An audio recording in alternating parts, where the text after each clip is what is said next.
வணக்கம், welcome to சாக்கேத்ராம் channel. வீடியோக்குள்ளே போகிறதுக்கு முன்னாடி நம்ம சேனலை மறக்காமல் சப்ஸ்கிரைப் பண்ணிக்கோங்க.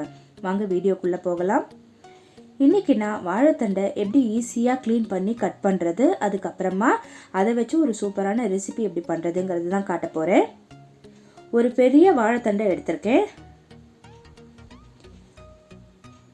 ஷார்ப்பான ஒரு கத்தி எடுத்துக்கோங்க. அதை வச்சு அந்த வாழைத்தண்டை மேலால் ஒரு கீறல் போட்டுக்கோங்க. மேலே இருக்கிற அந்த மடல் எல்லாத்தையும் நம்மளால் யூஸ் பண்ண முடியாது. தனித்தனியாக அந்த மடலை பிரித்து எடுத்துடலாம்.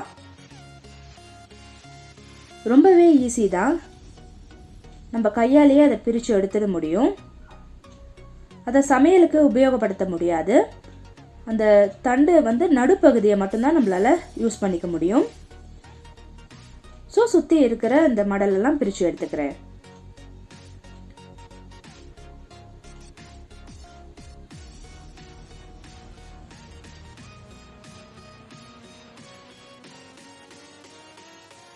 மேலே இருக்கிற அந்த மடல் எல்லாத்தையும் பிரித்து எடுத்துக்கிட்டு அதே மாதிரி நடுப்பகுதியை மட்டும் தனியாக எடுத்துக்கிறேன்.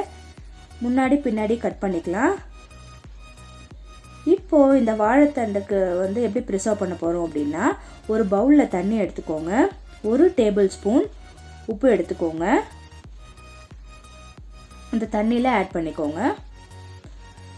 யூஸ்வலாக வாழைத்தண்டை மோரில் தான் எல்லோரும் போட்டு வைப்போம், கருக்கக்கூடாதுன்னு. இதே மெத்தட்லையும் நீங்கள் பண்ணலாம், கருத்தே போகாது. இப்போ இந்த வாழைத்தண்டை எப்படி கட் பண்ணுறதுன்னு காட்ட போகிறேன். கத்தியை வச்சு லேசாக ஸ்லைஸ் போட்டுக்கோங்க, ஒரு ஸ்லைஸாக.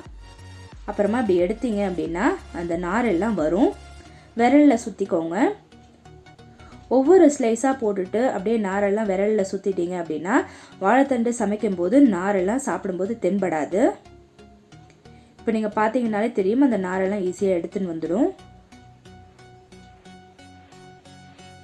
இந்த வாழைத்தண்டு நாரை நீங்கள் அப்படியே காய வச்சு விளக்குக்கும் யூஸ் பண்ணிக்கலாம். அவ்வளோ விசேஷம்.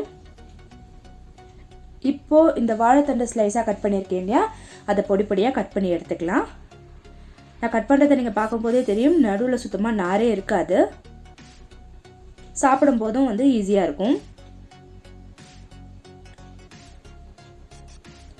இந்த கட் பண்ணி வச்சிருக்கிற வாழைத்தண்டை அந்த உப்பு தண்ணியில் போட்டுக்கலாம்.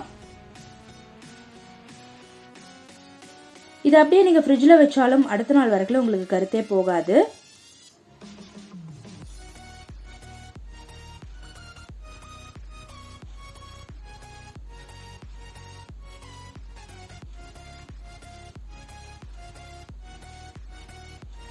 இப்போ எவ்வளோ குட்டி குட்டியாக கட் பண்ணியிருக்கேன்னு பார்த்தீங்களா? இன்னும் கூட குட்டியாக வேணும்னா கட் பண்ணிக்கலாம்.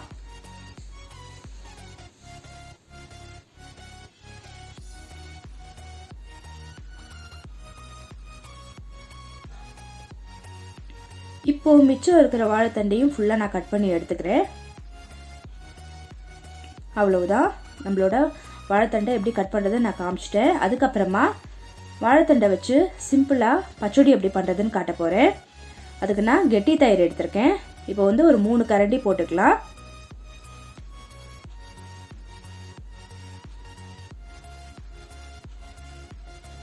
இது வீட்டிலேயே ஒரே ஊற்றின தயிர் தான். இதுக்கு தனி வீடியோவாகவும் போடுறேன்.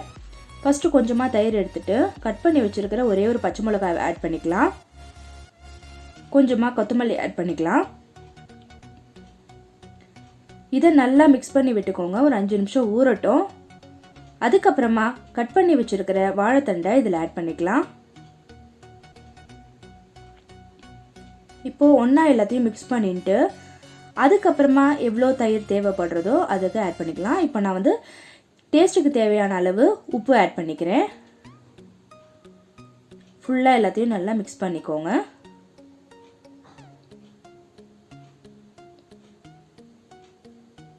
மறுபடியும் ஒரு 3 கரண்டி தயிர் விட்டுக்கிறேன்.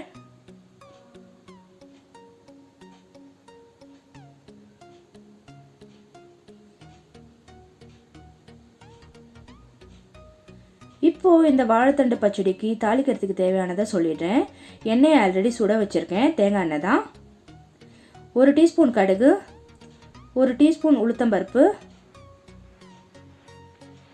ஒரே ஒரு வத்தல் மிளகாய், இதெல்லாம் போட்டு நல்லா செவந்து வந்ததுக்கப்புறமா இந்த பச்சடியில் தாளித்து கொட்டிடலாம்.